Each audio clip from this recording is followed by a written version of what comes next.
Excuse me. Okay, I need to stop. Coffee's gone the wrong way. This is going to make for some interesting. This is going to be cut out. 100%. No, it's going to be the start footage. Of just me coughing.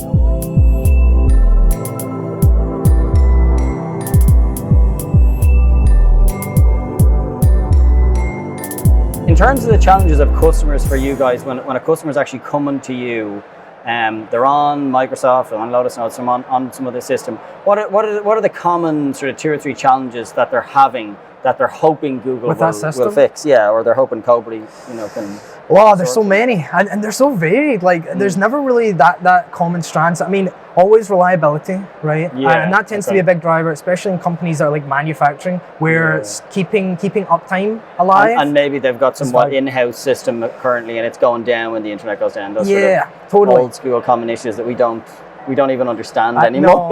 No, I don't even think about it. Like that's a big one. Security as well. Like, even though I said people are worried about the security, they're definitely aware. And a lot of people now, cloud's kind of maturing a little bit. So people as we've seen here today and yesterday, the maturity of the cloud platform, the maturity of Google into the enterprise space, even the types of customers, do you know what I mean, that we've seen speak to today is very different from a few years ago. Totally. Shadow IT, right? People just using the Google tools because they're better. Yeah. And they're just fed up with the old school IT that doesn't make sense for them to use. That's a very interesting one that you bring up, and that kind of, I think collaboration is often one that, often a reason people are coming to Google. But like you say, the shadow IT piece where end users have already gone out, either a shadow IT thing where IT don't know about it, or maybe it's been approved by the business. I mean, I know we've had conversations before about that, and we have had dozens of customers who are moving to Google, and the first thing we have to do in a migration is take in all these accounts that are, they've created that are essentially consumer accounts, but because it has their business domain in it, they think that it's somehow more secure, or it's not a consumer account. I did a video on this actually about keeping your data in consumer Google accounts, or any, not just Google. I mean, Yahoo, Hotmail, anything. It is not. You have no SLA. It's bad on a number of levels. GDPR, security. I mean, the list, as long as you're armed. Do you know what I mean? Another big challenge though would be generally the most challenging department or team to move. Finance. Finance for sure. Yeah. And that's where you often get the biggest pushback, isn't it? Dependency on Excel, whether that's perceived or real. There's a difference there, but definitely that is a big one. It needs to be addressed. But luckily, Google are doing a really good job of being able to deal with those files. You can open files natively in the browser. Yeah, you can open Excel files as Excel now, which is really interesting. I think that's really kind of changed the game. I was talking to someone today, actually, a customer who's previously a G Suite customer, has moved to a company that's primarily Microsoft, and they're moving to Google now. And like that pushback from finance and the CFO, but they're looking at BigQuery, and they're looking at Google Sheets and how they can actually maybe use this as an opportunity to just totally change how they improve. Yeah, and improve. Do you know what I mean? And I think it's interesting to see that conversation 5 years ago would have been very different. It would have just been like, no, shut down. Do you know what I mean? Whereas now, the fact that finance is even open to that is like, wow, that's amazing. The door is open. Yeah. Yes. I don't know if you remember the guys in London. You guys helped us with the project actually a couple of years ago, Start Design. It was the most enthusiastic financial team I had ever come across. They moved 95% of their stuff to Google Sheets. That's impressive. The person who was driving the project was in the finance team, which is highly unusual. But it just happened. Very impressive. Yeah, happened to be that way. And they moved everything over to Google Sheets. I was so impressed. And we were running the transformation labs, and they were like, the example we were using almost. Do you know what I mean? That's brilliant. Which is so highly unusual, but it was wonderful to kind of see. Do you know what I mean? That it's possible. We just did a big advanced sheet training session for about 30 users in finance on a webinar. Our colleague Victor, he's an expert at that sort of stuff, the deeper sheet stuff, like pivot tables, pivot table stuff, really advanced formula stuff. And that's what you need to show them. And we were talking about the Explore feature. You show people the Explore feature, it blows their mind. Yeah. Do you know what I mean? We'll do a little screen share here of the B-roll. Yeah, B-roll of the Explore feature, because I always show it at demos, and the information it pulls out, and without you doing it. And then you look at the formula of what you would need to know just drag it in. to pull out that information. It teaches you. Yeah, well, because I would need to know that in order to, and it's like, ridiculous. There's no way you would. Well, that and some of the graphs that you can pull in, even if it's a starting point, right? It does so much of the grunt work for you. You don't need to look at the range or the style. It does that for you, and then you can edit further. But at least it's a big start, at the very least. Well, I even like the little simple thing of it doing the. Excuse me. Okay, I need to stop. Coffee's gone the wrong way. This is going to make for some interesting. This is going to be cut out. 100%. No, it's going to be the start footage. Of just me coughing over my coffee. I think, are you going to say alternating rows, like the design element of it? Yeah, the design, the colors. Yeah, it's nice, right? It just makes it so much faster. Yeah. You don't need to select the range. You don't need to go up to alternating colors. You just go explore and it's there. Yeah. Have you had a look at it in slides? For the design stuff? Yes.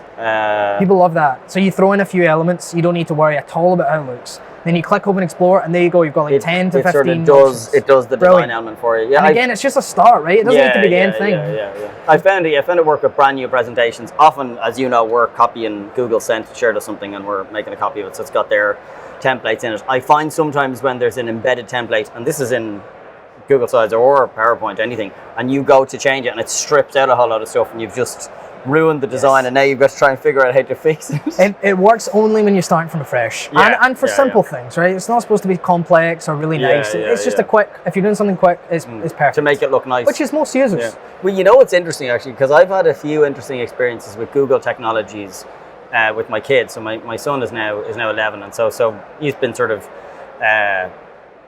Seeing Google technologies from a very young age, obviously, with digital native. Yeah, digital native, exactly. Yeah, 100%. But there's been some interesting sort of times where, like, he got to use a Jamboard. Do you know what I mean? Or he got to use the Pixel book and its touchscreen and stuff. It is his favorite device in the house.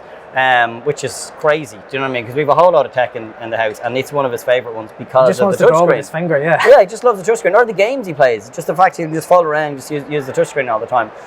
So that's been really interesting to me, and he's got a Google account now with the school, and he can just sign in. And he's got all of his stuff, and he can, because he's getting a bit older now. He's in sort of 5th, 6th class, so he can work away on the Chromebook. But the Jamboard thing, he absolutely loved that. But it sort of showed me how that difference between Microsoft and Google, where Microsoft is very admin-centric, and like it does, the sort of admin side. Very beefy security. Yeah, that's who Microsoft dial everything to what you want. Yeah, and so Microsoft nailed that. But the end user stuff, they don't actually. The product actually isn't very user friendly. What it is familiar to people because it's the product that they've been using for 20 years. Not necessarily because it's good. Yeah, that doesn't mean that it's easy to use. It just means that it's familiar. And they're two different things. And people often conflate those. They think, Microsoft's very easy to use. Well, why is it easy to use? Because that's all you know. That's what you're used to. But when you show a product to someone who's never seen it and they're just able to pick it up, and the example I was going to use actually was Google Slides. I was doing a Google Slide one day and my son came in and he was like, "What's that?" And I was like, "Oh, it's Google Slides. You can just, build a slide presentation." And he was like, "Can I build one of those?" And I was like, "Yeah, sure." You just started building one. And I showed him I showed it to him on the Pixel book, which he was familiar with the Pixel book at that point. And this is this year, so he's like, 11. And he spent the whole evening just messing building, around on that. Yeah, messing around. Just for fun. And he built this whole presentation on red pandas. Absolutely obsessed with red pandas. No idea why, but image search. He must have loved that, right? Yeah. Pulled in all the stuff, and then he showed it to his teacher, and his teacher was like, "Oh my god, this is amazing!" Presented it in front of his class, wow. Right? And it wasn't a project that they had to do. He just did it, and that was cool. Finishes the presentation, right? All of the kids putting their hands up, like, to ask questions, and the first kid asks, "How did you do this?" Do you know what I mean? Like, what? Like, they're just seeing the slide deck and the stuff is like sliding in. He's loving all the animation things. That's where in the last video. That's where in the last video you need your video just to be there, ready, right? Yeah. But Damson Cloud. It's so funny. At the end, he's like, "Does anyone have a question about the actual content?" And everybody puts their phone down. They're only interested in, like, they don't care about the how did you do this? Like, it was magic. Do you know what I mean? Yeah, he's built half a dozen of them now. He just absolutely loves Google Slides. But like that, I didn't have to train him. Right. He just figured it out. Doing it. Yeah, he just started doing it. It's interesting you mentioned the Jamboard. Right. We purchased one mainly to demo, to understand, to learn it, right? Yeah. And you guys have had it at a bunch of your events and stuff. It's cool. Now though, it's become an integral part of our day-to-day work. An integral part. Like we started using it more and more and more, simply because it's so easy to just go up and start drawing, right? Yeah, if we have a process or something we want to map out, or even anything at all. And you don't have to worry about wiping it off because it's just saved. You get it saved. Yeah. So if you have meetings, you can add the link to the calendar event for an agenda sort of thing. It's brilliant. Really good. And you can dive back into them. Yeah. Or you can open it on the Chromebook or on the tab. And with the Pixelbook, you got a touchscreen one. You can just start working away on that as well. I loved even using it with the Pixelbook. If it didn't have an actual just Jamboard. The app, Just using the app, and I try to get customers using that. Right. Because I'm like, okay, the Jamboard itself is obviously it's an expensive piece of kit, but hey, you can just use the Jamboard app for free and just test it out, see if it's something that's of interest to you. And I've actually used that and shared it within a hangout with people, and just use it as a way of sort of taking notes and brainstorming with them on maybe a particular idea or workflow. If you're doing, we were discussing transformation labs with a customer, and it was perfect for that. Right. You know what I mean? Like this ideal use case, ideation and that sort of thing. Yeah. Because I remember doing it before. In my little work from home cabin that everybody knows, and I had set up my camera in the corner, and I had my whiteboard here, and it worked. Do you know what I mean? But people were like, "What does that say?" Because they couldn't see it. You can't save it for later on. That sort of thing. No, exactly. Yeah, then I'll share it with them. It's really easy to share Jam stuff. Yeah, exactly. But that's the thing. I did the next one on the Jamboard because it was released. And it was perfect. I was just use the Jam app. I had my setup, and then I had the Pixelbook as my kind of Jamboard, and I was writing the stuff out. They could see it live, and they could interact if they wanted, and it was ideal. Yeah, ideal for that kind of, as you say, the ideation stuff. I was interested for companies in the kind of creative space how they might use it. You imagine two cartoon or animation companies brainstorming in two different continents or two different cities.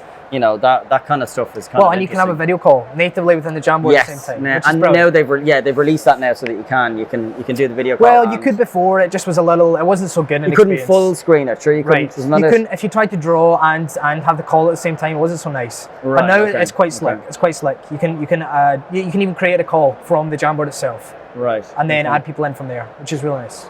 Interesting. Okay. Yeah, I had recalled that was released, but I wasn't sure what it sort of. I hadn't seen it in action. A much slicker interface. It was kind of there before, but kind of half done. Now it's probably. What's your favorite sort of tool or feature in the Jamboard? Do you have one? Oh, there's so many. I mean, auto draw, right? I was going to say auto draw. They just go nuts. Yeah, it's brilliant. Deadly. I probably use text recognition the most. Right, where it turns it into actual text. Right, and it means even if you have terrible handwriting. It solves it straight away, and you can manipulate it really nicely, really easy, and it really picks up terrible handwriting. I'm the best example for it. Yeah. And really easy to change stuff. You can do a little line through if you want to take away a letter, or you can draw the letter underneath and do an arrow up. That's brilliant. Oh yeah, to push it up into it. Yeah, I've seen that. No, I like to show off. Yeah, that's cool. It's and the thing is, it's constantly getting better. Do you know what I mean? Of course.